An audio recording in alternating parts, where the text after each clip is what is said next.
This is Alter Ego Comics TV for the week of June 15th. I'm Mark. And I'm Josh. And we're back to give you our picks of the best comics that hit the racks this week. We'll start off with Godzilla, Gangsters, and Goliaths, issue number 1. This is a new Godzilla miniseries from IDW, written by John Layman, who's the writer of the Image series Chew, which many of you are reading in trade format, and a few of you are reading in monthly format. So Layman brings his mode of storytelling to the Godzilla universe. This story actually takes place when Godzilla and the other creatures of Monster Island are established within the Asian community, unlike the other Godzilla series co-written by Eric Powell, which is kind of exploring their introduction to the world in present day. So Godzilla fans, you definitely want to check this one out. You know, it deals with a detective in the Tokyo police force and some Asian mob members, and they end up on Monster Island, and boom, there you go. I mean, how much more fun can you have with that? So if you're a fan of Chew, John Layman's writing, or just Godzilla and the mob, then you want to check this one out. Also this week, Green Lantern movie prequel Abin Sur. This continues the streak of the movie prequels being actually relevant and pretty good. We see a story set, I believe it's 20 years ago, where Abin Sur is forced to intervene in something on Earth, and we run into a young Amanda Waller, which is a character I'd never seen, especially at that age. She was never young. She was never young. She was old when she was introduced. But it's excellent. Abin Sur, you get to see his usual kind of fight with intervening and not kind of the prime directive argument from Star Trek. And if you're a Green Lantern fan or you want to see the movie, you should definitely check it out. Do you need any prior Green Lantern knowledge to read this? Not really, no. I mean, you need to know. So everyone going to see the movie this weekend, come in and pick up the prequels before you see the movie, and it will be so much better for you. We've got a new Conan series from Dark Horse, and this one is written by Ron Mars, who I'm a big fan of. Again, we talked about some of his books last week. Shinku and Witchblade, and he's written Green Lantern, he's writing Artifacts, and he's writing the upcoming Voodoo series in the new DC universe, the old Wildcats character who's going to be introduced in a new way. And the artwork is by Bart Sears, who we haven't seen in a while. He did a lot of stuff for Marvel and CrossGen in the 80s and 90s, and it's just a good jumping on point. It's a mini-series. I believe it's a 5-issue mini-series from Dark Horse. If you're a Conan fan, if you're excited about the new Conan movie that's coming out this fall or late this summer, you really can't go wrong with Mars and Sears. Also up, we've got the Captain America Corps, number 1 of 5. This is a mini-series written by Roger Stern.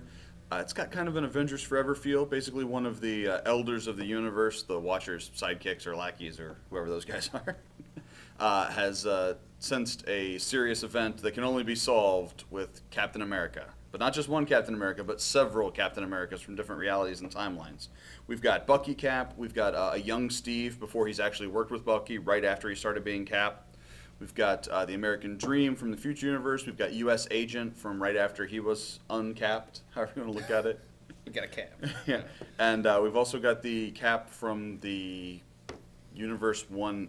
I don't actually know who he is, but he was cool. So yeah, if you like alternate reality, if you like kind of dream team scenarios, or if you're just a fan of Cap and his various incarnations, it's a great read. And Roger Stern was one of the masterminds behind Avengers Forever, so take that for what it is. I love Avengers Forever. It's my favorite Avengers story. Now is the time on the program when we talk about all the Flashpoint miniseries. So we've got Flashpoint Legion of Doom featuring Heatwave, a Flash rogue, and it's very interesting what they do with the Super Friends, Superpowers Legion of Doom. If you're a fan of the TV series, the cartoon series that was back in the late 70s, early 80s, it turns out it's actually a prison for bad guys. But you follow Heatwave from being on the streets trying to take out Firestorm, which is interesting. First time we see Firestorm in the Flashpoint universe. We've also got some interaction with Cyborg and some other familiar faces you'll recognize. But again, the first time we see them in the Flashpoint universe. So Flash fans, Flashpoint fans, Heatwave fans, this is for you. Are we bouncing back and forth on this one? We might as well for this one at least. Also up, we have a Flashpoint one-shot, Grodd of War. This follows Gorilla Grodd as he's sort of become inured to the joys of slaughter. He's basically conquered all of Africa at this point, and is, what is a gorilla to do once you've conquered all of Africa? And the answer is kill some more people. This was great. I kind of felt like it was a cool palate cleanser. I actually laughed at parts of it. It was so dark and disturbing and kind of black comedy. And it was nice to see a character very similar to the way they are in the regular universe. Grodd likes to kill people and wants to eat humans. And so if you like Gorilla Grodd or classic Flash villains, or if you just want to see what's going on in Africa during Flashpoint, you should check her out. Flashpoint, Dead Man, and the Flying Graysons, issue number 1. Interesting twist on the Flying Graysons.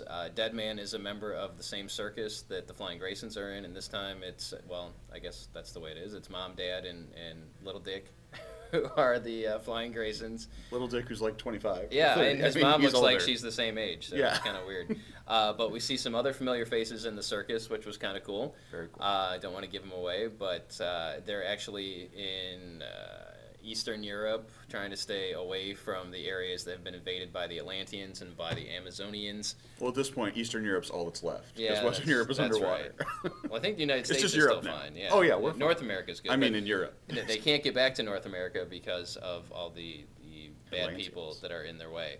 But yeah, I mean, it's a solid first issue to a 3-issue miniseries, and this Flashpoint stuff is just so much fun because you're seeing different interpretations of familiar characters, and you never know what you're going to see next as you turn the page. So, we've said it before, this is an Elseworlds fan's dream project here because you're seeing a whole bunch of cool what-if type scenarios, but it's going to somehow mold into the new DC universe. Flashpoint is the foundation or the springboard for the new DC universe, so you should be reading them if you're a DC fan, even if you're not. They're just so much fun. Continue We'll go with with Flashpoint, Wonder Woman and the Furies, written by Dan Abnett and Andy Lanning, the masterminds of the Marvel Cosmic Universe over the last 5 years or so, and currently writing for Heroes for Hire and a million other things.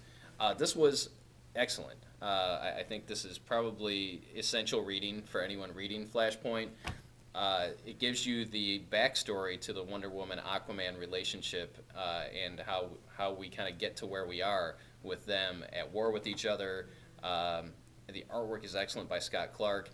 And again, it's one of those books, the Flashpoint miniseries can be either taken on their own, you can pick and choose if you like certain characters, but I think this one is essential reading if you're reading the main Flashpoint miniseries because it gives you so much backstory to what that core series is about. All right, and on the other side of the rack, we have Fear itself, starting off with Alpha Flight number 1, which is a Fear itself tie-in. This picks up pretty much directly from the Alpha Flight .1 issue we had a couple weeks ago, and it's actually good. Not to say it didn't expect Alpha Flight to be good, but I enjoyed this issue, even though I'm not a huge fan of the Canadian superheroes. Or Canadians in general. Canadians generally, yeah, screw them. Way to go, Postal Service. You're on strike now. Are they? Yeah, Oh, they are. crap. But you've got, it's starting off with the Alpha Flight team dealing with the fallout from Fear itself, Akuma Matata. Matata. The big blue guy with a trident is attacking a Canadian city, and he's been amped up in power by one of Sin's hammers. And they are fighting him off, but you've also got some infighting within the team. There's some questions with Aurora and North Star and their approval of the thing. And there's actually a surprise ending that I really enjoyed, and I'm actually interested to see where it goes. Kirby Genesis, issue number 1 by the Marvel's creative team of Kurt Busiek and Alex Ross, along with artist guy Jack Herbert, who does the majority of the pencils in here. But there is some nice Alex Ross stuff in here as well. This is taking kind of unused and slightly used characters that Jack Kirby created and bringing them into the contemporary world. The Zero issue was just kind of a taste of where they were going with the series and some prose, leading people to where they're going. This is actually the beginning of Kirby Genesis, the genesis of the Genesis. And I really enjoyed it. Kurt Busiek is a top-notch writer. It's nice to see Busiek and Ross collaborating together on a new project, and what's a better thing to work with than characters created by Jack Kirby. No prior knowledge of any other Kirby stuff is needed, so something new, something different, something for everyone. Continuing the Fear, we have Avengers Academy 15, a Fear itself tie-in. And Academy's really started to hit its stride recently. The students have gotten beyond the sort of infighting that's common in all of the teen superhero books. And they're called up as reservists to help evacuate people in the wake of Fear itself. And actually, who really shines in this book is the Avengers staff, the faculty, Ant-Man, Hank Pym, Ant-Man. Wasp, Yellow Jacket, whatever he's calling himself now, that guy, and Tigra, and it's just a really fun book. You know what? I've been telling you for weeks to read this. You don't deserve Avengers Academy. Don't buy it. No one listens to us. My pick of the week this week is The Cape. This is a one-shot. It's actually a reprint of a one-shot that no one read when it came out the first time, but got nominated for an Eisner this year for Best Single Issue and Best Writer. It's written by Joe Hill and Jason Ciaramella. I hope I didn't butcher your last name too much. I had no expectations with this other than I'm a big fan of Joe Hill's Lock and Key, and it did not disappoint. It is a one-shot, but there's a new series that's spinning out of this, a mini-series that's spinning out of the one-shot, and it's probably not going to be for everybody because it's dark. Don't go in expecting sunshine and roses with this one, but it is very interesting. Hill's writing is so great. He whether it's Lock and Key or this, his writing, he does great prose writing from what I understand. I haven't read any of his novels, but his comic writing just flows so well, and he seems to capture the voices of these characters so well. So if you're looking for just a quick kind of sit down, have fun, and be depressed read, and just a really solid issue that's going to lead into more good stuff, hopefully, check out The Cape. Avengers Fear Itself. This is the second Fear Itself tie-in from the Avengers. Issue 14. And we're continuing the kind of heads and boxes things that Bendis has had going on, where you have the various Avengers commenting on things both as they happen and in some cases in the past. And in the main line, the actual punching people part of the storyline, we have the Red Hulk trying to stand up to Ben Grimm, who has now been enhammered by one of Sin's hammers and is evil and Nordic, or whatever it is exactly happens to them when they start talking that crazy talk. And it's good. You see, the Red Hulk isn't overly talky, but he's very robust. And I really enjoy the format they've had for these. That it allows the commentary. It's almost like having a commentary track by the Avengers while you read an Avengers comic, and it's a very solid read.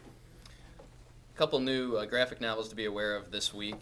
The long-awaited newest volume of The Walking Dead. This is volume 14.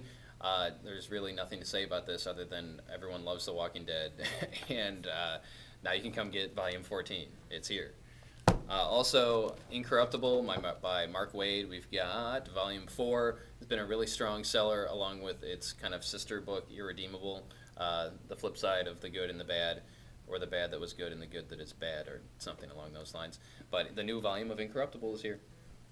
And my pick of the week, Gladstone's School for World Conquerors #2.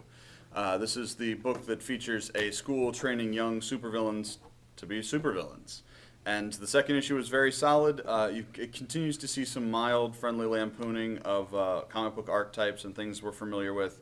If you're a comic fan, you really should be reading this. We have plenty of copies of the first issue and the second issue on the shelves, so you should check her out. Support indie books along with your Marvel and DC habit stuff that you buy every week. I mean, we love all comics, and that's why we stock a lot of different kinds of comics, but there's just so much cool stuff going on in the world of independent books and creator-owned books. Give these guys a shot next time you're in, whether it's Gladstone's or any of the other indie books that we have, because they're worth your time and your money. That will do it for this week. We'll have some big stuff, I'm sure, to talk about in the weeks ahead as we continue to get new information about the new DC Universe. We'll break in with updates. But thanks for watching. We'll see you next time.